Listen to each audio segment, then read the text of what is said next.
Daily. Taste the Daily.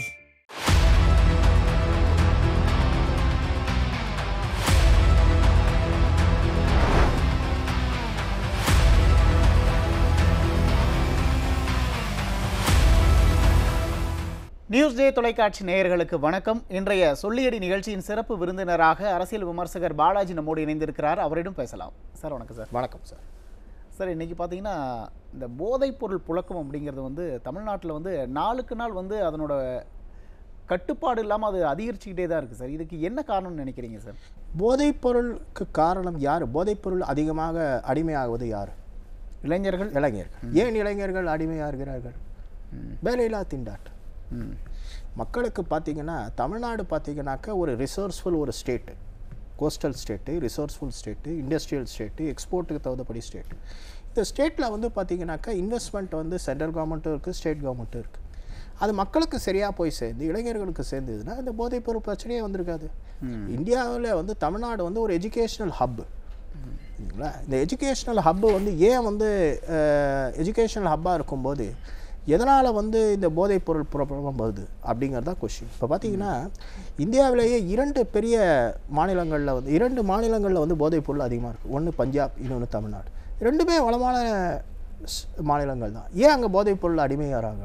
அதற்கு என்ன காரணம்னா இளைஞர்களுக்கு தேவையான வழிகாட்டுதல், ஒரு நெறிமுறை அது இல்லாதோடைய விளைவுகள். அது தமிழ்நாட்டில் இல்லை அப்படின்றீங்க. போதிய விழிப்புணர்வு இல்லை, இளைஞர்களுக்கான வழிகாட்டுதல் இல்லை அப்படின்றீங்களா? தமிழ்நாடு இரண்டுமே அதற்கு அதாவது அங்கே பார்த்தீங்கன்னாக்கா இப்போ இளைஞர்களுக்கு என்ன படித்தவுடன் வேலை தேவை, அந்த மாதிரி ஒரு சிஸ்டம் இருக்கணும். அதற்கான காரணம் யாருன்னு நினைக்கிறீங்க? பலதரப்பட்ட காரணங்கள் இருக்கிறது. ஒருதரப்பட்ட காரணங்களில் பலதரப்பட்ட காரணங்கள் இருக்கிறது. இப்போ பார்த்தீங்கன்னாக்கா இப்போ மாணவர்கள் ஏன் போதைப் பொருளுக்கு அடிமையாகிறாங்க அப்படின்னு கேட்டிங்கன்னா, பல தமிழ்நாட்டில் இருக்கிற பல கவர்மெண்ட் காலேஜாக இருக்கட்டும், இல்லை பல காலேஜஸ்லேயே இருக்கட்டும், ஈவன் ஸ்கூல்லையாக இருக்கட்டும், போதுமான அளவு ஆசிரியர்கள் கிடையாது. பல நேரங்களில் பாடங்கள் நடப்பது இல்லை. மாணவர்கள் பாடங்கள் படிப்பதற்கு வருவது கிடையாது. ஸோ அதனால் அவங்க டைவர்ட் ஆகி டிஸ்ட்ராக்ட் ஆகி இது படிக்கிறாங்க. இல்லை, இதெல்லாம் கண்காணிக்க வேண்டியது அரசோட கடமை. கண்டிப்பாக அரசோட கடமை. அப்போ அரசு மாணவர்களை வழிநடத்துறதுலையோ இளைஞர்களை நல்வழிப்படுத்துறதுலையோ தோல்வி அடைஞ்சிருச்சா? கண்டிப்பாக அடைஞ்சிருச்சுன்னு தான் சொல்ல முடியும். வேறு எப்படி சொல்ல முடியும்? இப்போ பார்த்தீங்கன்னாக்கா அதாவது நுணுக்கமாக பார்க்கணும். இப்போ சில விஷயங்கள் பார்த்தீங்கன்னாக்கா முதல்ல எப்படி இருந்ததுன்னா, அந்த போதைப்பொருள் பிரச்சனை எப்படி பேசியிருந்தாங்கன்னா, யாராவது ஒருத்தர் நல்லா படிக்காத ஒரு மாணவன் தான் போதைப்பொருளுக்கு அடிமையாவான், அது சமுதாய சீர்குலைவு, இப்படி தான் பேசியிருந்தாங்க. நீங்கள் போதைப்பொருள் அடிமையான மாணவர்கள்லாம் பார்த்தீங்கன்னா அவெல்லாம் 80 மார்க் வாங்குறான். இன்னொரு விஷயம், வயது வித்தியாசம் இல்லாமல் போதைப் பொருளை பயன்படுத்தக்கூடிய ஒரு கலாச்சாரம் இப்போ கண்டிப்பாக அதிகமாகிடுது. இப்போ பார்த்தீங்கன்னாக்கா மாணவர்கள் அதிகமாக மதிப்பெண்கள் மாணவர்கள் ஏன் போதைப் பொருள் அடிமையாகிறான்? அவனுக்கு மதிப்பெண் வாங்குறதுங்கிறது எக்ஸாமினேஷனுக்கு நாளைக்கு முன்னாடி படித்து அவன் பாஸ் பண்ணிடுறான். மார்க்குக்கும் நடைமுறைக்கும் சம்மந்தமே கிடையாது. அதை சரிப்படுத்தாதது அந்த அரசாங்கத்தோடு செயல்படக்கூடிய தவறு தவிர அது ஆக்சுவலாக பார்த்தீங்கன்னாக்கா சமுதாயத்தை சோஷியல் ரெஸ்பான்சிபிலிட்டி அது குறைஞ்சிட்டு வருது இல்லைங்களா? இப்போ பார்த்தீங்கன்னாக்கா சோஷியல் ரெஸ்பான்சிபிலிட்டினாக்கா மற்றவர்களுக்கு பிரச்சனையாக இருக்கும்போது அதை ஹெல்ப் பண்ணணும் அப்படிங்கிற அந்த சமுதாய ஒரு நல்லிணக்கம் அது குறைஞ்சிட்டு இருக்குது. அதுக்கு பல காரணங்கள் உண்டு. இப்போ இன்னொரு வே ஆஃப் இன்னும் கொஞ்சம் டீட்டெயிலாக போகணுன்னா, தமிழ்நாட்டில் பார்த்தீங்கன்னாக்கா 60கள் 70கள் 80களெல்லாம் பார்த்தீங்கன்னாக்கா மக்களுக்கு ஒரு நெறிமுறைகள்னு ஒன்று இருந்தது. இப்போ எம்ஜிஆர் இல்லை சார், இப்போ நீங்கள் சொல்கிற உங்களோட வாதத்துப்படி பார்த்தோம்னா மாணவர்களையும் இளைஞர்களையும் நல்வழிப்படுத்தலை, அதுக்கு அரசு போதிய முயற்சி எடுக்கலை அப்படிங்கிறத ஒரு காரணமாக வச்சுக்கிட்டாலும் கூட, இன்னொன்று கட்டுக்கடங்காமல் போதைப் பொருளோட புழக்கம் தமிழ்நாட்டில் அதிகமாக இருக்குது, அதுவும் ஒரு காரணம் தானே? அது கண்டிப்பாக ஒரு காரணம். அதை நீங்கள் ஸ்ட்ரிக்டாக ஏன் செயல்படுத்த முடியல? அதுக்கு என்ன காரணம்? அதுக்கு பார்த்தீங்கன்னாக்கா அது அந்த டாஸ்மாக் கலாச்சாரத்துலேருந்து ஆரம்பிக்கணும். டாஸ்மாக் கலாச்சாரம் ஏன் வந்தது? நான் ஒன்று கேட்குறேன். இப்போ தமிழ்நாட்டில் பார்த்தீங்கன்னாக்கா அதிகமான அளவு அரிசி விளையிறது, அதிகமான அளவு பார்த்தீங்கன்னாக்கா அரிசியை உண்பவர்கள் தமிழகாரர்கள். ஆனால் தமிழ்நாட்டில் இப்போ பார்த்தீங்கன்னாக்கா இரவு நேரங்களில் யாருக்கும் ஏன் எதற்காக அரிசி கிடைப்பதில்லை? என்ன காரணம் கேட்டிங்கன்னா, அதற்கு காரணம் என்னன்னா, இங்கே போதைப்பொருள் காரணமாகவும் இந்த காரணத்துக்காகவும் அதை உட்கொள்ள முடியாத ஒரு காரணத்துக்காக தான் அதை அப்படியே பல ஹோட்டல்களிலும் பல உணவு நிறுவனங்களிலும் எடுத்திருக்கிறாங்க. இப்போ பார்த்தீங்கன்னாக்கா பல கிராமங்களில் பார்த்தீங்கன்னாக்கா போதைப்பொருளுங்கிறது கஞ்சா என்பதும் ஒரு காட்டேஜ் இண்டஸ்ட்ரியாக போய்கிட்டு இருக்கு. சட்டம் ஒழுங்கு பிரச்சனை வந்து தமிழ்நாட்டில் நடக்கக்கூடிய நிறைய சட்டம் ஒழுங்கு பிரச்சனைகளுக்கு மூல காரணமாக இருக்கக்கூடியது இந்த போதைப் பொருள் புழக்கம் தான் அப்படின்னு சொல்லப்படுது. தினசரி தமிழ்நாட்டில் இந்த பாலியல் குற்றங்களாக இருக்கட்டும், இந்த கொலைகள் நடக்காத நாளே இல்லை அப்படிங்கிற ஒரு சூழல் தானே இப்போ நிலவிட்டு இருக்கு. அதுக்கு முக்கிய காரணமாக போதைப் பொருள் தானே இருக்குது. கண்டிப்பாக போதைப் பொருள் தான். இப்போ வந்து பார்த்தீங்கன்னா, இப்போ சட்டம் ஒழுங்குன்னு பார்த்தீங்கன்னாக்கா, அதாவது ட்ரிங்க்ஸ் எடுக்கிறாங்க பார்த்தீங்களா, அவங்கள கூட நீங்கள் ஈஸியாக கண்டுபிடிச்சிடலாம். பட் போதைப் பொருளாக இருக்கிறவங்க நார்மலாக இருக்கிறது கூட போதைப் பொருளாக இருக்கான். இப்போ வந்து தமிழ்நாட்டில் பல இடங்களை பார்த்தீங்கன்னாக்கா இரவு நேரங்களில் 8 மணி 9 மணிக்கு மேலே யாருமே ஒரு இளைஞர்கள் கூட வெளியில் நடமாட முடியாத சூழ்நிலையில் தான் உண்டு. ஏன்னா எல்லாம் போதைப் பொருள் அடிமையாக இருக்காங்க. இந்த காரணத்துக்கு காரணம் இந்த அரசாங்கம் தான். அரசாங்கம் சரியாக செயல்படலை, மக்களை சரியாக அவுட்ரீச் பண்ணலை. அதற்கு பலதரப்பட்ட காரணங்கள் உண்டு. கலைத்துறையும் ஒரு காரணம். இன்றைக்கு வரும் திரைப்படங்களில் எல்லாம் பார்த்தீங்கன்னாக்கா ஒரு சமுதாய நல்லிணக்க விஷயங்களை சொல்லாமல் வேறு விதமாக மக்களை திசை திருப்புவது. இது இல்லை சார், திரைப்படங்கள் காலகாலமாக கடந்த அதிமுக ஆட்சியிலும் திரைப்படங்கள் வந்துக்கிட்டு தான் இருந்துச்சு. ஆனால் இந்த பொதுவாக எல்லாராலும் சொல்லப்படக்கூடிய ஒரு குற்றச்சாட்டுன்னா, இங்கே திமுக அரசோட ஃபெயிலியர் தான் இவ்வளோ பிரச்சனைக்கு காரணம், அவனுக்கு சரியான நிர்வாகம் தெரியல அப்படிங்கிற ஒரு குற்றச்சாட்டுகள் தானே ஊடகங்களில் வந்துகிட்டே இருக்கு. நிர்வாகம் தெரியாமலா இல்லை இவ்வளோ வருஷமாக அவங்க கட்சியில், அதாவது அதுக்கு வந்து அவங்க இம்பார்ட்டன்ஸ் கொடுக்கறது இல்லை. பார்த்தீங்கன்னா அதுதான் கேட்குறேங்க. இப்போ ஒரு சமூகத்தில் நடக்கக்கூடிய ஒரு முக்கியமான சீரழிவான பிரச்சனைக்கு வந்து அரசு கவனம் முக்கியத்துவம் கொடுக்கல அப்படின்னா அதுதான் ஏன் கேட்குறேன். அதுக்கு நான் பதில் சொல்கிறேன். இப்போ வந்து பார்த்தீங்கன்னா, இப்போ வந்து ஒரு பில்டிங் இருக்குது, ஒரு பிரம்மாண்டமான ஒரு பில்டிங் இருக்குது. அந்த பில்டிங்கில் வந்து பார்த்தீங்கன்னாக்கா ஒரு பெரிய காலேஜோ ஒரு யூனிவர்சிட்டியோ பில்டிங் இருக்குது. அந்த பில்டிங்கை வந்து நீங்கள் வந்து அந்த காலேஜோ அந்த யூனிவர்சிட்டியை வச்சு அந்த பில்டிங்கோட குவாலிட்டியை நீங்கள் ஜட்ஜ் பண்ண முடியாது. அந்த குவாலிட்டியை ஜட்ஜ் பண்ணுறது எது? கல்வியின் தரம். கல்வியின் தரம், அங்கே நடத்தும் ஆசிரியர்களின் தரம் இல்லையா? ஆசிரியர்கள் வந்து பார்த்தீங்கன்னாக்கா வந்து எங்கே பாடம் நடத்தினாலும் அவர்களுடைய திறமை வெளிப்படும். ஆனால் பில்டிங்கை வச்சு திறமையை வெளிப்படுத்த முடியாது. அதுதான், அதாவது சப்ஸ்டன்ஸ் அண்ட் ஷோன்னு சொல்லுவாங்க. நீங்கள் வந்து மக்களுக்கு வந்து பார்த்தீங்கன்னாக்கா நல்லிணக்கத்தை ஏற்படுத்த வேண்டும்.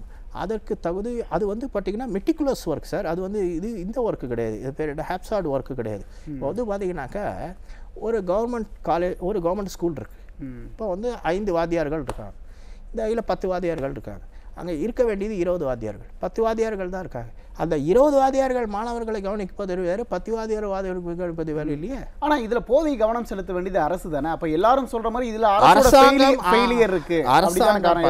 அரசாங்கம் என்ன செய்ய வேண்டுமோ அதுக்கு தேவையான மாணவர்களை இது பண்ணுறது போகிறது வருது எல்லாமே செய்ய வேண்டியது அரசாங்கத்துடைய கடை. ஆனால் செய்யலையே. அது செய்யலைங்கிறது தான் உண்மை.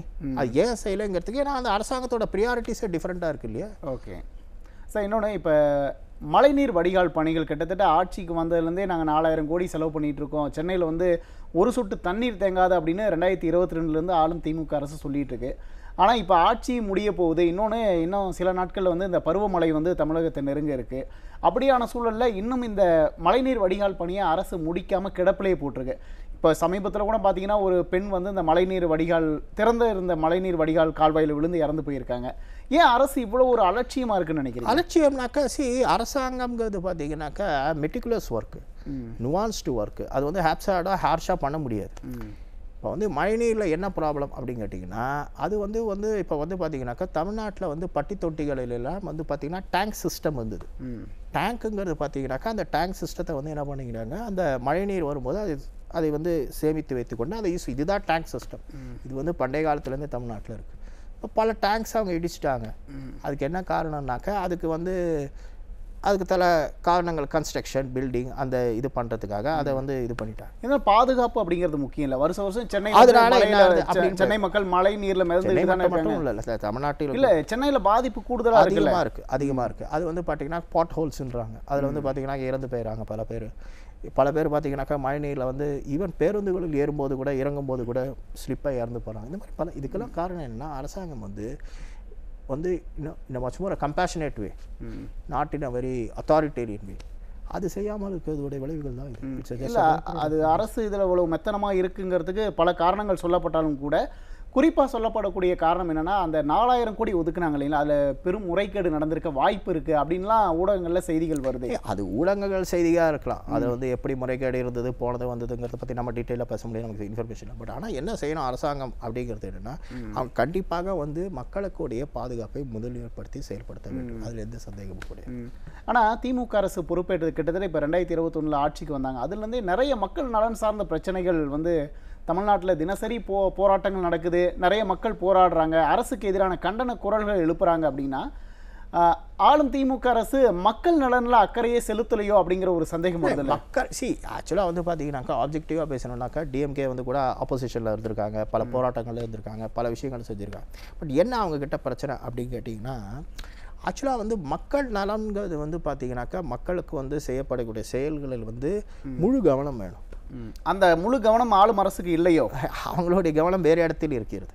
அது எங்க கவனம் அவங்களுக்கு இருக்கு? அவங்களுக்கு பலதரப்பட்ட பிரச்சனைகள் இருக்கிறது. இப்போ வந்து தேர்தலை சந்திக்க வேண்டும், மத்திய அரசோட சரியான இணக்கமான ஒரு சூழ்நிலை இல்லை, இது போன்ற காரணங்கள் அவங்க கட்சிக்குள்ளே சில பிரச்சனைகள் இருக்கலாம், அது நமக்கு தெரியாது. பட் இந்த ஒரு காரணத்துக்காக தான் பார்த்தீங்கன்னாக்கா அவங்களால சரியாக வந்து மக்கள் திட்டங்களை ஃபோக்கஸ் பண்ண முடியல. ஆனால் பல காரணங்கள் இருந்தாலும் கூட அவங்க இப்போ அடுத்து இன்னொரு 6 மாதத்தில் தேர்தல் வரப்போகுது அப்படிங்க மக்கள்கிட்ட தானே போய் நின்னாகணும். அப்போ மக்களுக்கான நீங்கள் நிறைய நலத்திட்டங்களை செஞ்சு மக்கள் மகிழ்ச்சியாக வாழ்ந்தால் தானே பரவாயில்ல திமுக அரசு நல்லா செயல்பட்டுது அப்படின்னு ஓட்டு போடுவாங்க. ஆனால் 2021 தமிழ்நாடே போராட்ட களமால மாறி இருக்கு. எப்படி ஒரு ஆளும் அரசு மீது மக்களுக்கு நம்பிக்கை வரும்? இதுல என்ன பார்த்தீங்கன்னாக்கா அவங்க வந்து பார்த்தீங்கன்னாக்கா அவங்க என்ன சொல்லுவாங்கன்னாக்கா நாங்கள் வந்து சென்ட்ரலில் எலெக்ஷன் நடந்தபோது நாங்கள் தான் முழு சீட்டு வாங்கினோம், 40க்கு 40 நாங்கள் தான் ஜெயிச்சோம், தொடர்ந்து வெற்றி அப்படின்லாம் சொல்கிறாங்க. பிரச்சனை அது கிடையாது. பிரச்சனை வேறு. பிரச்சனை என்னவென்றால் மக்கள் நல திட்டங்கள்ங்கிறது வந்து பார்த்தீங்கன்னாக்கா எலெக்ஷனில் ஜெயிச்சதுனால அந்த மாநிலம் முன்னேறதுன்னு சொல்ல முடியாது. வந்து ஒரு இல்லை சார், அதில் ஒரு மாநிலம் முன்னேறத்துக்கு அங்கே ஆளும் கட்சியோட பங்களிப்பு மிக முக்கியமான ஒரு உதாரணம் சொல்ல வரேங்க. இப்போ வந்து பார்த்தீங்கன்னாக்கா பீகாரில் வந்து லாலு பிரசாத் யாதவ் வந்து நிறைய தடவை எலெக்ஷன் ஜெயிச்சார், முலாயம் சிங் யாதவ் நிறைய தடவை எலெக்ஷன் ஜெயிச்சார். வெஸ்ட் பெங்காலில் கம்யூனிசம் அந்த கட்சியில் அந்த மாநிலங்கள்லாம் போனால் அவங்களுடைய டெவலப்மெண்ட் என்ன இருக்குது? ஒரு மாநிலத்தில் வந்து ஒரு முதலமைச்சர் ஜெயிச்சதுனால அந்த மாநிலம் முன்னேறதுன்னு சொல்ல முடியாது. இல்லை, நான் திரும்ப உங்கள்கிட்ட அதே கேள்வி தான் கேட்குறேன். ஒரு மாநில முன்னேற்றத்தில் வந்து ஆளும் கட்சியோட பங்களிப்பு மிக அதிகமாக இருக்கணும்ல. இன்னைக்கு நம்ம ஊடகங்களை தவிர்த்து நிறைய பொதுமக்களே திமுக அரசுக்கு எதிரான மனநிலையில் இருக்கிற நம்ம பார்க்க என்ன காரணம்? அதான் நான் சொல்லிட்டேன்னா அந்த காரணம் என்னன்னா சோஷியல் ரெஸ்பான்சிபிலிட்டி வந்து இந்த கவர்மெண்ட்டுக்கு இருக்காங்கிறதா question. Okay, that is a main issue. இல்லை இருக்கா இல்லையா நீங்களே சொல்லிடுங்க, வெளிப்படையாக தெரியுது இல்லைங்களா? சோஷியல் ரெஸ்பான்சிபிலிட்டி இருந்ததுன்னா பிரச்சனை வந்திருக்காது. சோஷியல் ரெஸ்பான்சிபிலிட்டி அப்படின்னு கேட்டிங்கன்னா இப்போ வந்து இன் வெரி கேரிங் வே வந்து பார்த்தீங்கன்னாக்கா வந்து இப்போ வந்து மகளிருக்கு பாதுகாப்பு இல்லை அப்படின்னு ஒரு பிரச்சனை வந்துன்னு வச்சுக்கோங்க. மகளிருக்கு ஏன் பாதுகாப்பு இல்லை அப்படிங்கிறத பார்க்கணும். கட்டுக்கடங்காத ட்ரக்ஸ் இருக்குது, அது வந்து ஒரு அப்போ அதை குறைக்கணும். அதே மாதிரி பார்த்தீங்கன்னா தமிழ்நாடு வந்து ஒரு ப்ரொக்ரெசிவ் ஸ்டேட். தமிழ்நாடு மக்கள் வந்து progressive thinking, we are not a feudalistic state, we are progressive state. இதை வந்து செயல்படுத்துறதுக்கு தேவையான முழு கவனம் அரசாங்கத்துக்கு தான் பிரச்சனைகளை முடித்து விடலாம். ஆனால் அவர்களுடைய கவனம் வேறு இடத்தில் இருக்கிறது, அதற்கு வந்து வேறு சில அரசியல் காரணங்கள் உள்ளது. அதோடைய ரிஃப்ளெக்ஷன் தான் இது. It's actually not a symptom of some other issue. போதிய முன்னெச்சரிக்கை நடவடிக்கையோ இல்லை கவனமோ செலுத்தலையோ அதற்கான என்ன பின்னணி அப்படிங்கிறத என்னோட கேள்வி. அதுக்கு என்ன காரணம் நான் சொல்ல வரேங்களுங்க. அதாவது பார்த்தீங்கன்னாக்கா ஆக்சுவலாக வந்து இந்த ஒரு மாநிலத்தையும் சரி ஒரு நாட்டையும் நடத்துபவர்கள் யார்? 2 பேர், ஒன்று பியூரோக்ராட், ஒன்று போலீஸ். பார்த்தீங்களா? இந்த போலீஸ் பியூரோக்ராட்டி நம்ம வந்து எப்படி அவங்க day to day activities control பண்ணுறது பார்க்குறது வந்து ஒரு நாட்டுடைய வந்து ஒரு மாநிலத்தில் வந்து ஒரு டிஸ்ட்ரிக்டில் யார் டே டு டே பார்க்குறது? அங்கே இருக்கிற எம்எல்ஏவோ எம்எல்சியோ யாருமே கிடையாது. அங்கே இருக்கிற கலெக்டரும் அங்கே இருக்கிற ஒரு எஸ்பியும் தான். அந்த எஸ்பியும் கலெக்டரும் வந்து சரியாக ஃபங்க்ஷன் பண்ணணும். அந்த சிஸ்டம் இருக்குது, அந்த பியூரோக்ராட்டிக் சிஸ்டம் இருக்குது, அந்த சிஸ்டம் இருக்குது. இந்த சிஸ்டம் பார்த்தீங்கன்னாக்கா பிரிட்டிஷ் காலங்காலத்துலேருந்து நமக்கு போடல. இப்போ நீங்கள் எஸ்பி கலெக்டர் மேலே ஒரு குற்றச்சாட்டு இல்லை, நான் குற்றச்சாட்டு வைக்கவில்லை. இல்லை நீங்கள் சொல்கிறது எனக்கு புரியுது. பட் அவங்களெல்லாம் கண்காணிக்க வேண்டிய ஒரு முதலமைச்சர் இருக்கு இல்லையா? முதலமைச்சர் தன்னோட கையில் தானே காவல்துறை வச்சிருக்காரு. நான் வந்து முதலமைச்சருங்கிறத வந்து சொல்றதை விட அது வந்து ஆக்சுவலி வந்து ஸ்பெசிஃபிக்கலாக பேசுறதை விட நம்ம என்ன சொல்லலாம்னாக்கா இந்த அரசாங்கம் இருக்குது பார்த்தீங்களா? அரசாங்கம் வந்து பார்த்தீங்கன்னாக்கா இப்போ வந்து அதை எப்படி கோஆர்டினேட் பண்ணணும், அந்த கோஆர்டினேஷனுங்கிறது தான் ரொம்ப இம்பார்ட்டண்ட்டான ஒரு ஆஸ்பெக்ட். இப்போ டே டு டே ஆக்டிவிட்டீஸில் பார்த்தீங்கன்னா இப்போ வந்து போதைப் பொருள் நடக்கிறது, கஞ்சா நடக்கிறது. கஞ்சா அதை வந்து செயல்படுத்துறது யார்? அங்கே இருக்கிற ஒரு டிஸ்ட்ரிக்ட் கலெக்டர் தான், அங்கே இருக்கிற ஒரு எஸ்பி தான். அதை வந்து சரியாக கோஆர்டினேட் பண்ணாது அந்த இல்லை. ஆனால் தொடர்ச்சியாக ஒரு குற்றச்சாட்டு ஆளும் திமுக அரசு மீது வைக்கிற குற்றச்சாட்டு என்ன அப்படின்னா, காவல்துறையும் உளவுத்துறையும் முதலமைச்சரோட நேரடி கட்டுப்பாட்டில் கையில் தான் இருக்குது. ஆனால் இங்கே சட்டம் ஒழுங்கு பிரச்சனை வந்து தினசரி அதிகமாகிட்டு இருக்கு, போதைப் பொருள் புழக்கம் அதிகமாக இருக்குது, பெண்களுக்கு பாதுகாப்பு இல்லை. ஆனால் அந்த காவல்துறை கையில் வச்சிருக்க முதலமைச்சர் வந்து காவல்துறை சுதந்திரமாக செயல்படுறது இல்லை, விடுறதில்ல. நிறைய காவல் நிலையங்கள்ல வந்து அரசியல் தலையீடு இருக்கு, அதனால தான் காவல்துறையால் சுதந்திரமா செயல்பட முடியல அப்படிங்கிற ஒரு குற்றச்சாட்டு. அரசியல் தலையீடுங்கிறத விட வேற ஒரு சில பிரச்சனைகள் இருக்கு. அரசியல் தலையீடு ஒரு பிரச்சனையா இருக்கலாம். ரெண்டாவது பார்த்தீங்கன்னா போதிய காவலர்களே இல்லை, ஓகே, அங்கே இருக்கிற போதிய ஸ்டாஃப்ஸ் இல்லை, அதுக்கு ப்ராப்பர் ரெக்ரூட்மெண்ட் இல்லை. இது வந்து ஆக்சுவலாக பார்த்தீங்கன்னா ஒரு இன்டர்லிங்க்டு இஷ்யூ. இதில் வந்து அரசாங்கம் கவனம் செலுத்தவில்லைன்னு சொல்றீங்களா? நான் ஒத்துக்கிறேன். அப்போ அதில் அரசாங்கம் கவனம் செலுத்தாத இவ்வளவு விளைவுகளுக்கான காரணம்னாக்கா இப்போ வந்து ஒரு இதில் வந்து ஒரு என்ன சொல்றது அப்படின்னு கேட்டிங்கன்னா, ஒரு கண்காணிப்புக்கு தேவையான போலீஸ் எவ்வளோ பேர் வேணும், அங்கே ஏன் ஃபில்அப் பண்ணல, அதுக்கே ரெக்ரூட்மெண்ட் இல்லை. ஸோ இந்த விஷயங்களில் வந்து அரசாங்கம் கவனம் செலுத்தி இருந்ததுன்னா இந்த பிரச்சனை வந்திருக்கு. அவ்வளோதான். அப்போ ஒட்டு மொத்தமாக சமூகத்தில் நடக்கக்கூடிய அவலங்களுக்கு ஆளும் அரசோட கவனக்குறைவு காரணம். கண்டிப்பாங்க, அதில் எந்த சமூகம் ஏங்க இதில் வந்து ஆக்சுவலாக வந்து கவனக்குறைவுங்கிறதுல வந்து எதில் அதாவது பார்த்தீங்கன்னாக்கா கவர்மெண்ட் ஃபார்மேஷனில் ரொம்ப முக்கியமானது ஒரு ஃபார்மேஷன் என்னென்னா ப்ரியாரிட்டிஸ். நம்ம எதை ப்ரியாரிட்டி, எதற்கு முக்கியத்துவம் தரோம், எது இம்பார்ட்டன்ட், அந்த இம்பார்ட்டன்ட் வந்து இது வந்து பார்த்தீங்கன்னாக்கா சட்டம் ஒழுங்கில் வந்து பார்த்தீங்கன்னாக்கா நீங்கள் வந்து ஆக்சுவலாக வந்து டிஜி ஆஃபீஸ்லேயே ஏஜி ஆஃபீஸ்லேயே கூப்பிட்டு எல்லா போலீஸ் ஆஃபீஸரோட பேசுறது சட்டம் ஒழுங்கு கிடையாது.